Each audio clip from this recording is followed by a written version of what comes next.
Morning, everyone. On behalf of the ISO, I'd like to welcome you to today's Inter-SC Trades and Regional Markets stakeholder meeting to review draft tariff language. My name is Christina Quimera, representing ISO Stakeholder Affairs, and I will be facilitating today's meeting. Today's slide deck presentation is available on the initiative webpage, and you can get to that page by going to CAISO.com, and then under the Stakeholder Center tab on the homepage, you'll see Policy Initiatives. If you click that link, it'll take you out to our main initiative landing page where you can search for the initiative webpage. This meeting is being recorded and the video file will be posted to the initiative webpage for information and convenience purposes only. The recordings and any related transcriptions should not be reprinted without the ISO's permission. If you need any technical assistance at any point during the meeting, please send a chat to Inteller Events, the host. To ask questions during the meeting, you can always open the participant and chat panels on the bottom right. You can then raise your hand by selecting the raise hand icon, or if you joined audio only, please press *3 on your device. For everyone joining us today, please state your name and affiliation first before speaking, and you may also send comments and questions via the chat to all panelists or to me directly. This here is a visual representation of where we are in the stakeholder process. You can see here that we are in the proposal development stage, working on the draft tariff language. Today's agenda will include a brief overview with Milos, followed by draft tariff language review with John before we wrap up. And with that, I'll turn it over to Milos. All right, thank you, Christina. And good afternoon, everybody.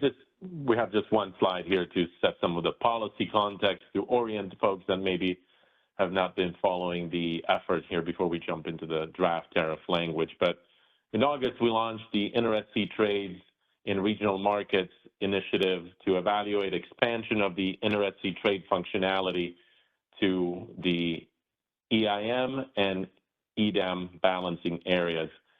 The Inter-SC Trades is an optional market feature that is intended to facilitate settlements of aspects of bilateral contracts between scheduling coordinators. To the extent that there's a bilateral arrangement between those scheduling coordinators that speaks to the disposition of market revenues, those scheduling coordinators can execute an Inter-SC Trades between themselves and directing with who the settlement occurs for that particular Inter-SC Trade of energy. Inter-SC Trades, again, are an optional market feature. They don't have to be utilized, and they have no impact or no effect on market optimization, schedules, or market dispatch. Today, the Inter-SC Trade functionality and the feature is only available within the ISO balancing authority area, and so the proposal that we've been working through is extending that feature and that functionality to EIM, Western Energy Imbalance Market, and extended day-ahead market future EDAM balancing areas because of the value that these Inter-SC Trade functionality for energy may provide to the extent that there are bilateral arrangements in place that can be supported by Inter-SC Trades. So we proposed that through a couple of iterations of proposals, and in late September, on September 26th, the ISO Board of Governors, as well as the Western Energy Markets governing body, approved that proposal to extend that feature and that functionality to EIM and EDAM areas commensurate with the implementation of EDAM in 2026. And so now with the approval that we received from the Board of Governors and the Western Energy Markets governing body, we're moving to that next stage of drafting the tariff or making the tariff revisions that John is going to walk through. And then the next step after that would be filing that with FERC for approval. And if approved again, then that feature would be looped into the implementation activities of the extended day-ahead market and available in 2026. So with that context, let me turn it over to John Anders to then walk through the draft tariff changes. Thanks, Milos, for that introduction. And Christina, if you just switch over to the draft tariff language. There it is. And if anyone wants to see the two tariff sections or can only see one and part of another, they can zoom out using the minus, I think it is, button at the top of the screen there, and zoom out a bit so you can see both of the draft tariff sections that we'll be going over. So I guess I would start as Milos explained. You know, when we implemented the energy imbalance market, there was inter-SC trades were not available, and when we developed the extended day-ahead market proposal, we continued with that limitation. So inter-SC trades of any kind were not permitted within the EIM balancing areas under existing rules, and we propose to extend that to the day-ahead market in that submission. And that proposal was included, in other words, the proposal to not allow inter-SC trades in the extended day-ahead market was included in our filing of August 22nd, 2023. And that was, you know, there was some debate about that and whether or not there was value to that. And ultimately, the commission determined that it was acceptable not to pursue that.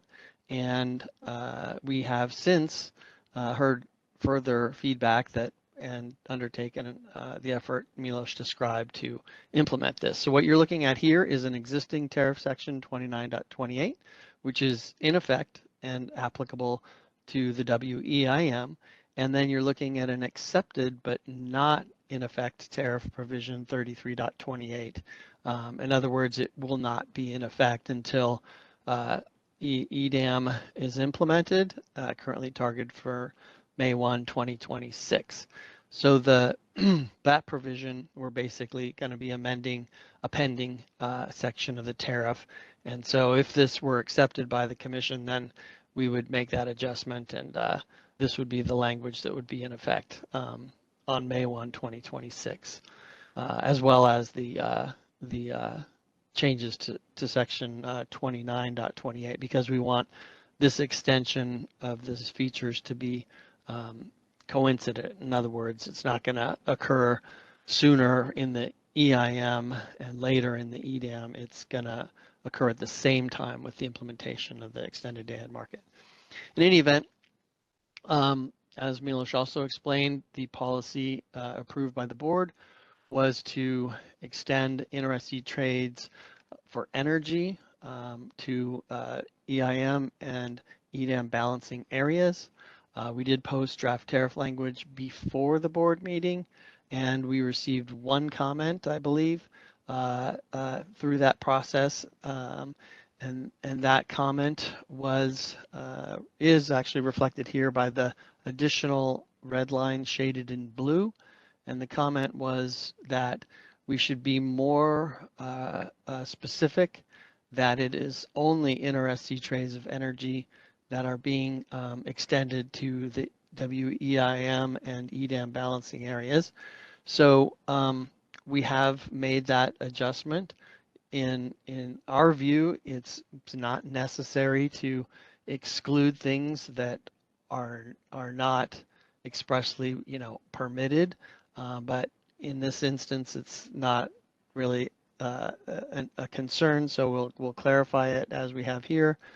As you can imagine, if we went through the tariff and tried to describe everything that was permitted and not permitted, in all cases, it might be a bit cumbersome. So, but in this case, since there are 3 types of inter-SC trades and we're only permitting inter-SC trades of energy as an extension to the WEIM and EDAM balancing areas, we added this little word only to account for that comment. And that's how we propose to address this.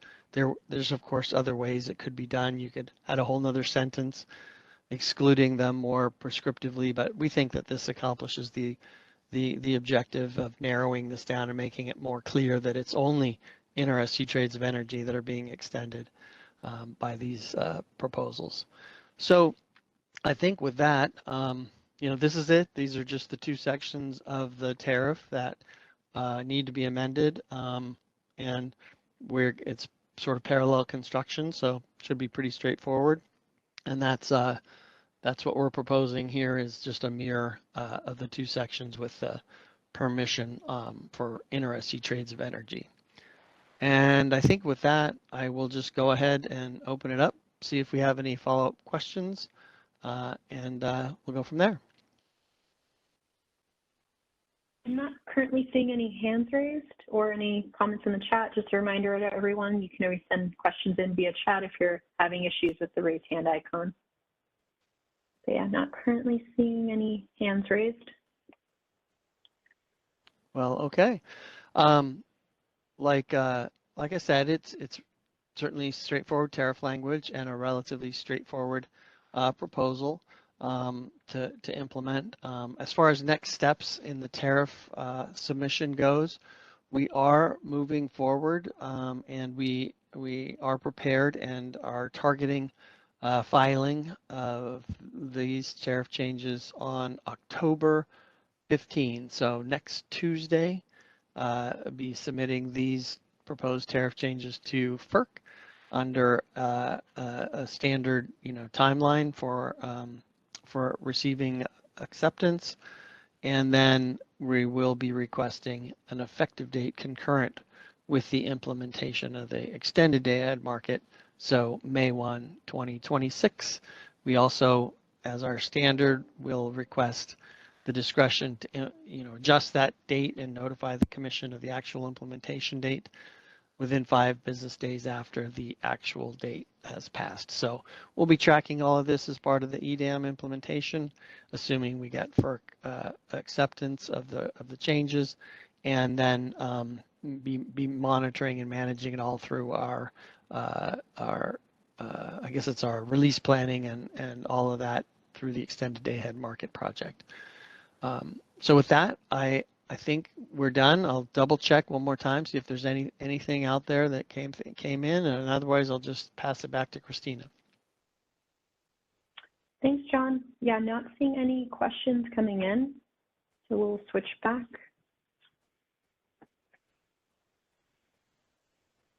Giving it one more moment for any questions. Okay, seeing none. I guess we'll switch over to some announcements. For insights into the ISO grid and market operations, look out for our Energy Matters blog. Here you can see our latest blog post. Just a reminder that registration is still open for the 2024 Stakeholder Symposium, which will be taking place later this month. And you can visit this link here for more information. And lastly, the ISO would like all UAAs to actively begin replacing your user and business certificates to Entrust certificates.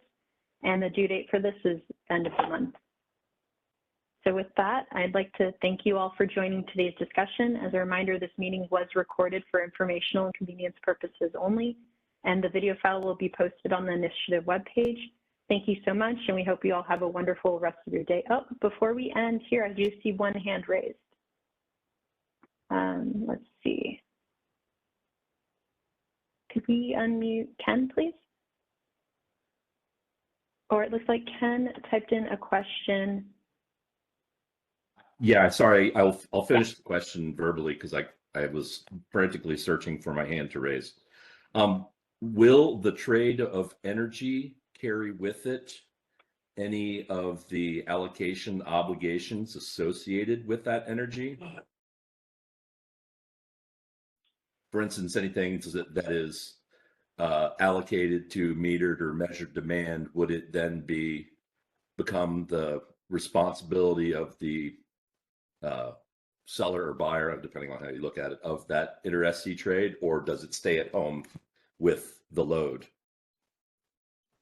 So, Ken, this is John, and I'll double check with Milos or James for confirmation, but my understanding is that inter-SC trades are entirely outside of the market. So the transaction is a facilitation of settlement based on market results, but it is not feedback in any way into the market and any of the allocation of, revenues or charges or any of the rest of that. But let me double check. Milos, James, James, you want to go? Yeah, Yep. I was about to jump in. I agree with you. Inter-SC trades are a mechanism that we provide, or service we provide, to allow for financial and physical settlement between buyers and sellers outside of the market transaction settlement. Therefore, any of these measure demand or allocation-based charge codes do not get adjusted by your Inter-SC trades. Thank you for your answer. Thank you. Any others, Christina? Not seeing any other questions. So I guess with that, we hope you have a wonderful rest of your day. Thank you so much for joining today.